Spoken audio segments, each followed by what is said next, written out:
Hello दोस्तों, आज की हमारी कथा है वेद व्यास जी के जन्म के बारे में कि उनका जन्म कहाँ और कैसे हुए। और ऐसे ही कथाएं सुनने के लिए मेरे चैनल को लाइक एवं सब्सक्राइब करें और कमेंट बॉक्स में एक अच्छा सा कमेंट करें। तो चलिए हमारी कहानी शुरू होती अब। राजा उपरिचर एक महान प्रतापी राजा था। वह बड़ा धर्मात्मा और बड़ा सत्यव्रती था। उसने अपने तप से देवराज इंद्र को प्रसन्न करके एक विमान और ना सूखने वाली सुंदर माला प्राप्त की थी। वह माला धारण करके विमान पर बैठकर आकाश में परिवहन किया करता था। उसे आखेट का बड़ा चाव था। वह प्रायः वनों में आखेट के लिए जाया करता था। उपरिचर की रानी का नाम गिरिका था। गिरिका भी बड़ी सुंदर और पवित्र हृदया थी। वह अपने पति को प्रेम तो करती ही थी, ईश्वर के प्रति भी बड़ी आस्थालु थी। निरंतर भजन और चिंतन में लगी रहती थी। एक बार गिरिका ऋतुमती हुई।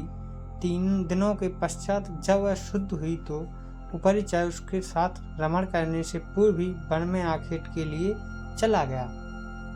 राजा आखेट के लिए चला तो गया, किंतु उसका ध्यान रानी के साथ रमण करने की ओर ही लगा रहा। दोपहर का समय था। राजा वन में एक अशोक वृक्ष के नीचे बैठा हुआ था। शीतल और सुगंधित हवा चल रही थी। मृदुल स्वरों में पक्षी गान कर रहे थे। राजा का ध्यान रानी की ओर चला गया। वह रमण के संबंध में मन ही मन सोचने लगा।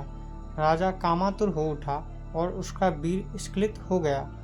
राजा ने सोचा उसका वीर व्यर्थ नहीं जा सकता, अतः उसने अपने वीर को एक दोने में रखकर विमान में बैठे हुए बाज पक्षी को बुलाकर उससे कहा, तुम इस दोने को ले जाकर मेरी रानी को दे दो, वह इसे अपने गर्भ में धारण कर लेगी। बाज दोनों को मुख में दबाकर राजा के भवन की ओर उड़ चला। वह यमुना नदी के ऊपर से उड़ता हुआ चला जा रहा था। सहसा एक दूसरे बाज की दृष्टि उस पर पड़ी।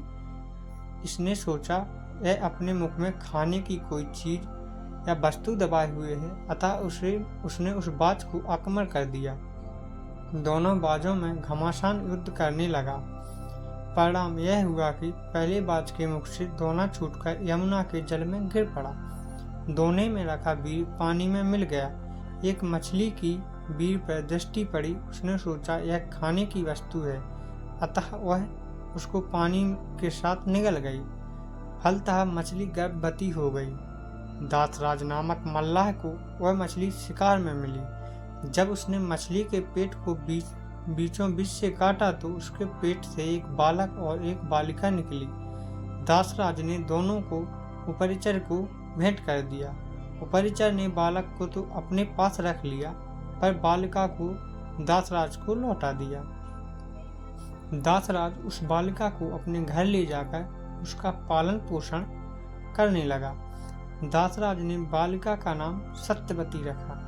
यह मछली के पेट से उत्पन्न थी, इसलिए उसके शरीर से मछली की सी गंध निकला करती थी, अतः लोग उसे मत्स्यगंधा भी कहा करते थे। मत्स्यगंधा धीरे धीरे बड़ी हुई। वह बड़ी रूपवती थी। वह रानियों को अपनी नाव पर बैठा कर इस पार से उस पार पहुंचाया करती थी। एक दिन दोपहर के समय महर्षि पराशर वहां जा पहुंचे। वे मत्स्यगंधा को देखकर उस पर मुग्ध हो गए। उन्होंने उससे कहा, सुंदरी, तुम्हें अपूर्व सुख मिलेगा, मैं तुम्हारे साथ रमण करना चाहता हूँ। मत्स्यगंधा ने उत्तर दिया, महर्षि, आप कैसी बातें कर रहे हैं? दोपहर का समय है, आसपास लोग बैठे हुए हैं, मैं आपके साथ रमण कैसे कर सकती हूँ? पराशर जी ने एक शक्ति से चारों ओर कोहरा पैदा कर दिया और बोले, अब हमें कोई नहीं देख सकेगा। तू निश्चिंत होकर मेरे प्रस्ताव को स्वीकार कर ले। मत्स्यगंधा पुनः बोल उठी, महर्षि, मैं कुमारी हूँ, पिता की आज्ञा के अधीन हूँ। आपके साथ रमण करने से मेरा कौमार्य नष्ट हो जाएगा, मैं समाज में लांछित बन जाऊंगी। पराशर जी ने उत्तर दिया, तुम चिंता मत करो, मुझसे रमण करने के पश्चात भी तुम्हारा कौमार्य बना रहेगा। गर्भवती होने पर भी गर्भ का चिन्ह प्रकट नहीं होगा। मत्स्यगंधा फिर बोली, एक बात और, मेरे शरीर से मछली की सी गंध निकलती है, आप मुझे वरदान दें कि वह गंध के रूप में बदल जाए और 4 कोस तक फैली रहे। पराशर जी ने तथास्तु कह दिया। फलतः मत्स्यगंधा के शरीर से कस्तूरी की सी गंध निकलने लगी वह गंध 4 कोस तक फैली रहती थी। अतः अब वह योजनगंधा की भी कही जाने लगी। पराशर जी ने मत्स्यगंधा के साथ रमण किया। उनके साथ रमण के फलस्वरूप वह गर्भवती हुई। समय पर यमुना के द्वीप में एक बालक ने उसके गर्भ से जन्म लिया। वह बालक जन्म लेते ही बड़ा हो गया। वह तप करने के लिए वन में चला गया। वही बालक जगत में वेद व्यास जी के नाम से प्रसिद्ध हुआ। वेद व्यास जी का पूरा नाम कृष्ण द्वैपायन वेद व्यास था। वे श्याम वर्ण के थे, इसलिए उनका नाम कृष्ण पड़ा। वे 2 द्वीपों के बीच में पैदा हुए थे, इसलिए द्वैपायन भी कहे जाते थे। वेदों के पंडित होने से वेद व्यास कहे जाते थे। वेद व्यास जी अमर हैं, वे आज भी धरती पर विद्यमान हैं और किसी किसी को दर्शन देकर कृतार्थ करते हैं। तो आज की हमारी कहानी यहीं समाप्त होती है और ऐसी ही कथाएं सुनने के लिए मेरे चैनल को लाइक एवं सब्सक्राइब करें।